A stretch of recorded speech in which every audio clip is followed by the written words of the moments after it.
Good afternoon and welcome. Good How are you doing afternoon. today, Mrs. Carter? I'm doing great. Thank you for asking. You're welcome. Would you like to go ahead and introduce yourself? All right, good afternoon. My name is Shian Carter. I am a math resource teacher at the W.A. Perry Middle School in Columbia, South Carolina. I am a very passionate teacher who teaches grades 6, 7, and 8. And good afternoon, everyone. My name is April Morgan. I am a resource, self-contained, and inclusion teacher at South Kilbourne Elementary School, grades K through 5. I teach math, reading, and writing, and I'm happy to be here today.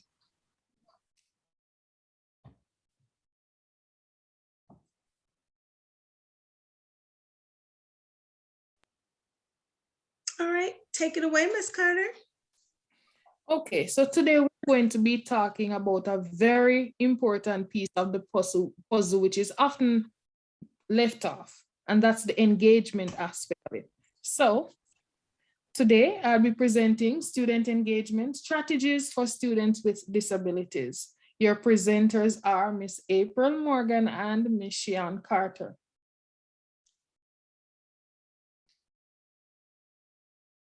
What you say?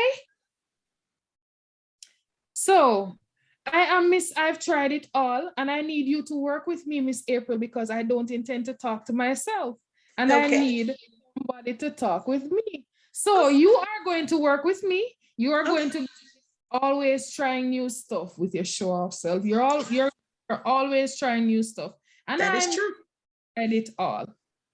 Okay. I'm so tired. Nothing I do in this classroom seems to be working. These kids are not learning a thing. What do you mean? There must be more that you can do. Well, you know me, I've tried and tried, but Guess what? Do you remember the story of the jar that we did in Monday's faculty meeting? Do you remember? Yeah, yes. But the principal can talk all she wants. She's not in the classroom, so she does not know. Who feels it knows. Ooh. That is true. When you are teaching, who does most of the work? Me, for sure. I have to be spoon feeding and spoon feeding. By the time I am finished, I just give them a worksheet to keep them occupied, even that they cannot do on their own. Yeah, man. What?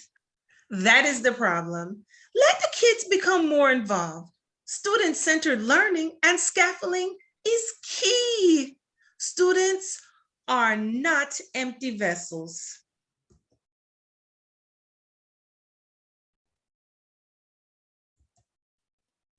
What are some of the barriers to learning for all students, irrespective of disabilities? Can you share that with us, Ms. Carter? All right. So we can have 3 main ones that I will share: lack of resources, lack of parental support, and lack of transportation. Okay.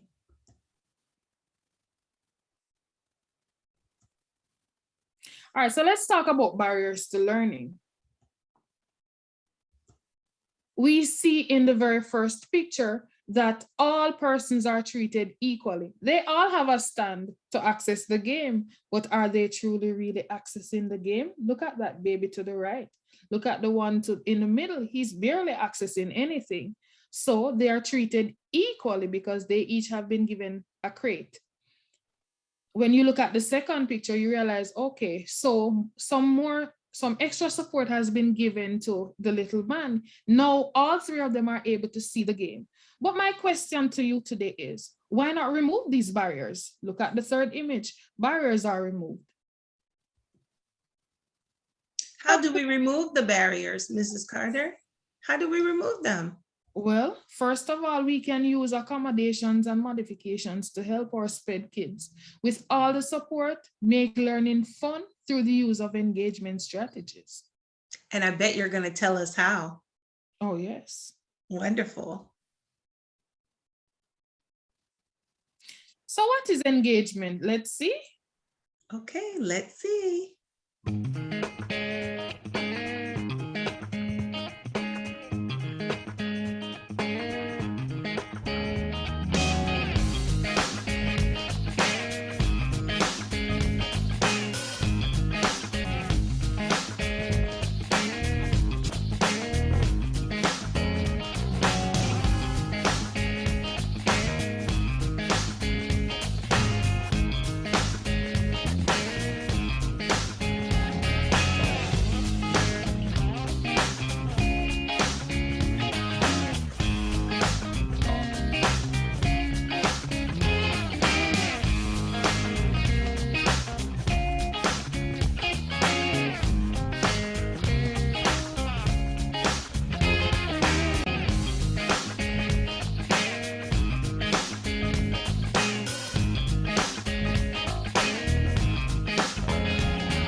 Now that was a very engaging video. That was very engaging.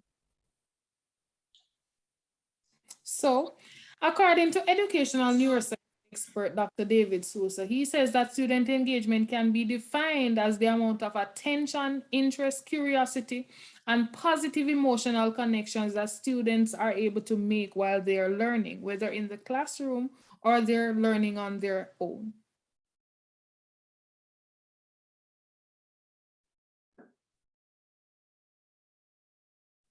Why is student engagement necessary, Ms. Carter? Well, all right, so study has shown, according to Appleton and others, 2008, that there are two main categories. There's observable engagement and there's internal engagement. Now, for the observable engagement, it comprises of the academic aspect and the behavioral aspect. The academic aspect could look to or seek to cater to the time on task, homework completion, and engaging in class activities. The behavioral part could do with attendance, participating in school activities, and being on time. Now, for the internal engagement, it has cognitive and affective side to it. So for the cognitive side, we can think about the effectiveness of schoolwork or the perceived relevance of what they're learning. The affective side, the affective type, we can think about their sense of belonging and their connectedness with the school. What does student engagement look like? What are some simple yet effective ways of fostering student engagement, Ms. Carter? All right. So here we go. Now, these are some things that I use in my classroom. Now, music is a very integral part of my lessons during the day. Now, for me, for every single topic that I'm doing, or almost every topic that I'm doing, there's a song or a jingle that goes with it. And sometimes my kids get tired of it, but hey, it is what it is. They know I'm gonna come with something new. Now, I remember one time I was teaching and I was singing my song, Everybody Knows a Graph Has Four Quadrants, 1, 2, 3, 4. And I taught my kids how to speak in patois. And out of the blue, one of the students was like, Miss Carter tapping eyes. That means be quiet. I felt so bad, but guess what? I continued singing my song. Now, the use of games, that's very important. The use of incentives, using a token economy system, it works. Use of station activities, allow for movement in the classroom, allow for collaboration to take place. However, you have to teach them how that is supposed to be done. Switching roles, allow students to be the teachers. Listen, if they are able to do that, then they're learning. Use a student-centered approach. Unlike Miss, I've tried it all, as opposed to a teacher approach, a teacher-centered approach.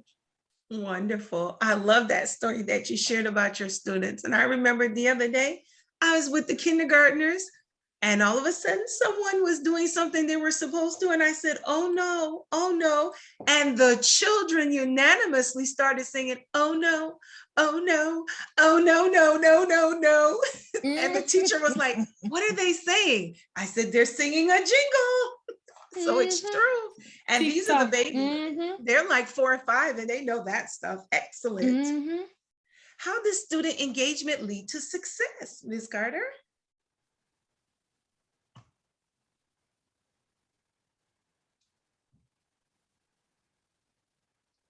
All right, so some common engagement strategies that I use in my classroom are encourage critical thinking, even with our SPED students. For example, 2 + 2 is equal to 4. Instead of just saying 2 + 2 is equal to 4, give them a scenario. John says that 2 + 2 is equal to 3. Mary said that 2 + 2 is equal to 4. Who is correct? Or do error analysis. Where did I go wrong? So I present a problem on the board and I make an intentional error and they have to pinpoint it. If they're able to do so, guess what? Learning has taken place. Switch it up. Let students play the role of teacher after you've taught your lesson. If they're able to mimic what you've taught, then they have grasped the concept.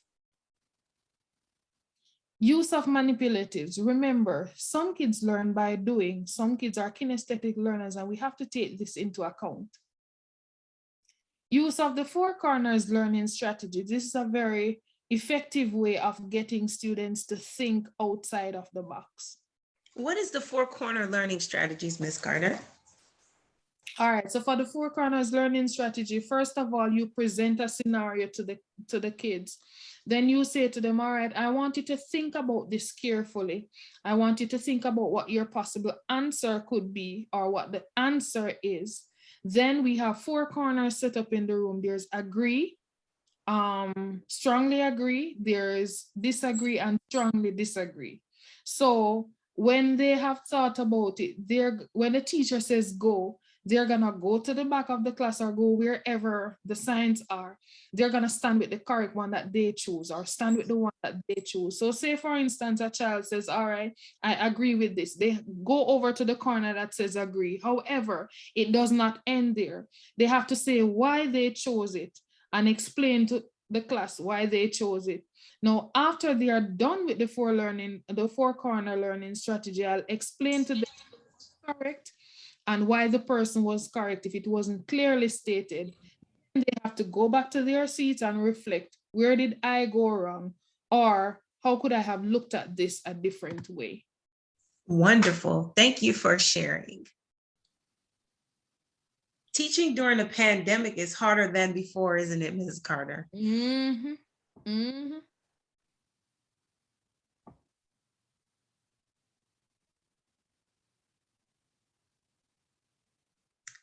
Again, we have some common engagement strategies. Do buzzwords. Activate prior knowledge. Allow them to share about the topic you're about to introduce. Pre-teach vocabulary. Do not always use the traditional way of just allowing them to copy notes. Use the scavenger hunt approach. If you're teaching, for example, nouns, let the kids walk around in the classroom and identify some nouns. One thing that you can do is to give some examples or give some clues, and they have to go around and find the nouns. Use memes and emojis. If we're creating PowerPoints to enhance our lessons, we can use memes and emojis. Kids love pictures. Yes. The use of the think, peer, share strategy. Now, students have to think on their own individual.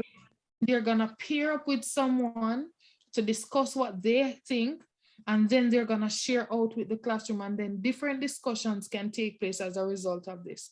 The use of gallery walks. If kids are able to walk around in the classroom and participate in different activities, then they will be able to learn, and we realize that they're more engaged, so the greater the outcomes. Yeah, and the gallery walk is excellent. For Black History Month, I created a project with a gallery walk, but I included QR scan codes. And so the students had to scan the codes that was linked to a video or an activity, and then they were able to participate that way. So I paired technology with the gallery walk, and it made it quite interesting. I also got the adults involved too. I said, get your phone out, go ahead and scan that QR code. They learned a few things. Yeah. All right, so you're gonna have to teach me how to do the QR code thing, because I think I sure will. I sure will. Thank you. Now we have the use of the Plickr cards. Now these cards are like some QR codes that are basically on paper. Now we print out a set of QR codes for our set of Plickr cards for the kids. When we do that, there are 4 letters that are on them, A, B, C, and D. And there's one letter that is there. So that one letter is theirs. So when it is projected on the board, when the problems are projected on the board, they're gonna turn their card to the correct answer. If they think the answer is A, they're gonna turn it to A. If they think it is B, they'll turn it to B, and so forth and so on. Now, when I say go, each student will hold their card up. So I get the correct answer. I scan the room with my phone, and guess what? It grades for them. We don't have to grade it ourselves. Now you're gonna have to teach me how to do that as well. Sounds wonderful. Sure will. Give students choices. For example, tic-tac-toe. Nice. All right. So give students choices. When students are able to choose what they want to do, you realize that it arouses their interest, and so you get better results from it. Give options.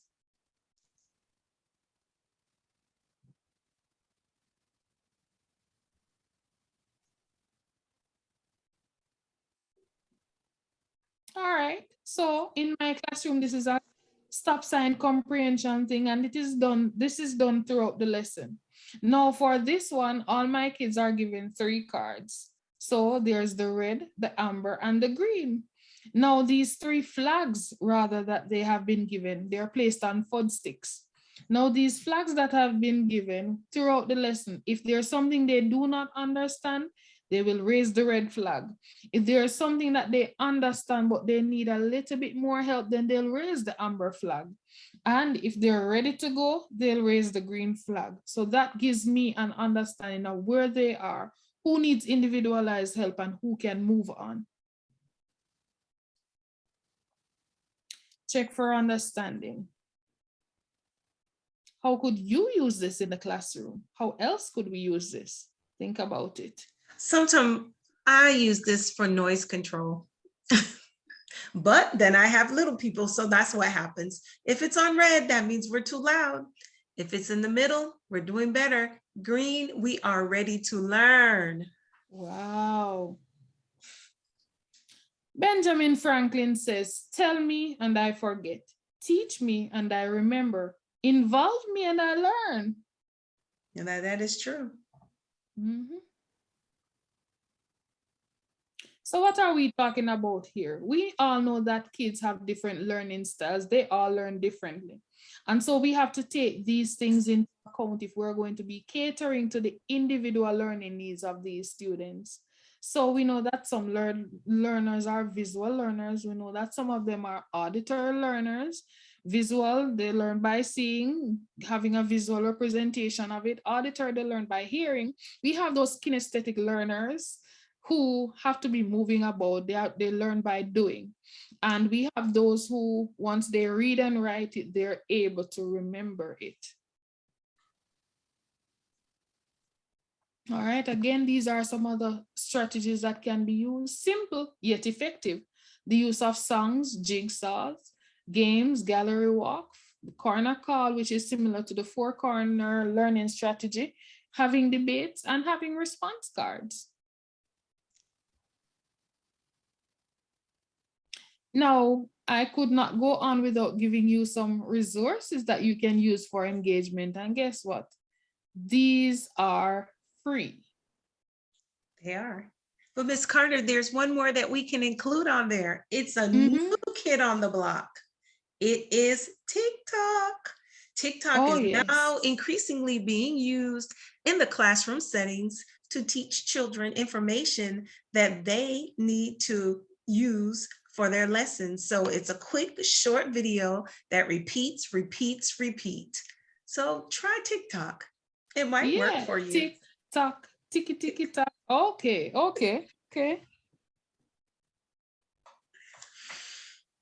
All right, and these are just some fun ways of incorporating engagement in your classroom. They are the use of a concept map, the use of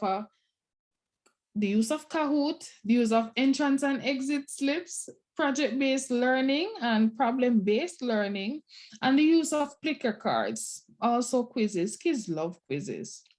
They do. Guess what? These help with data too. Wonderful. Some other game-based sites that I use in the resource setting, we have the Smart Learning Suite. It was formerly called Hello Smart. I use manipulatives for kids. There's a Google Forms or the Microsoft Forms. There's Desmos that give practical examples to things, giving choice boards, the use of Gimkit, that's a new one on the block, and Blookit. Also, Oodlu is very interactive for the kids. Wonderful.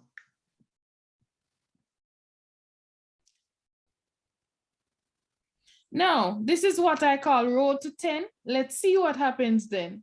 These are some other strategies that I use, okay? So I teach students how to collaborate. I highlight the aim of collaborative efforts for engagement. I create a safe haven in my classroom, a conducive learning environment, so they are more likely to become engaged. I help them to understand that friendly competition is sometimes necessary because it pushes them.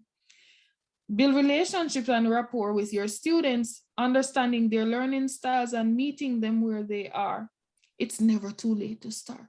Never. Your strategies. Do not do the same thing every day. Students get tired of us doing the same thing the same way every day.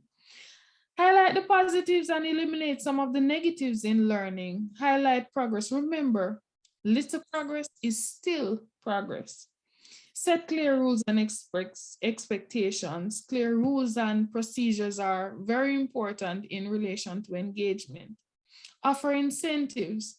I used to think that I am paying the kids in order for them to learn, but then I've come to realize, hey, kids love when they are given incentives for learning, to highlight their efforts. They have a wealth of knowledge to bring to the classroom. And so scaffolding method is very important too. Build on what the children can do. Build on what they know. Then, April, guess what? What? What does it say at number 10? What are we gonna do? We are going In the glue, make learning Mhm. fun and engaging through songs, jingles, raps, videos, and games, PowerPoint presentations, and other activities that the children will enjoy or even teach you how to use. Mhm. Yes, these all sound wonderful.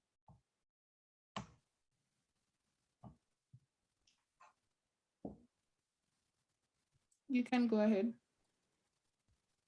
Oh, yeah. All right. You can go next. All right. So I just want to let you know that this is a never-ending wealth of information that we can receive. You know, there's always something new that we can bring to the classroom. There's always something else that we can do. Don't be like Miss I've tried it all. There must be other things you can bring to ensure that there is engagement happening in your classroom. When students are engaged, there will be more positive student outcomes. Thank you, thank you, thank you. That was wonderful. Thank you so much. Thank and you. It was very engaging. Oh, yes. Thank you. All right. Well, at this time, if you were to have any questions, this is how you would be able to find us. My email address is april.morgan@richland1.org. And Ms. Carter? Shion.carter@richland1.org. You can email us and ask us any questions about the presentation. Again, thank you for joining us, and you have a wonderful rest of the day. Bye-bye for now. Thank you.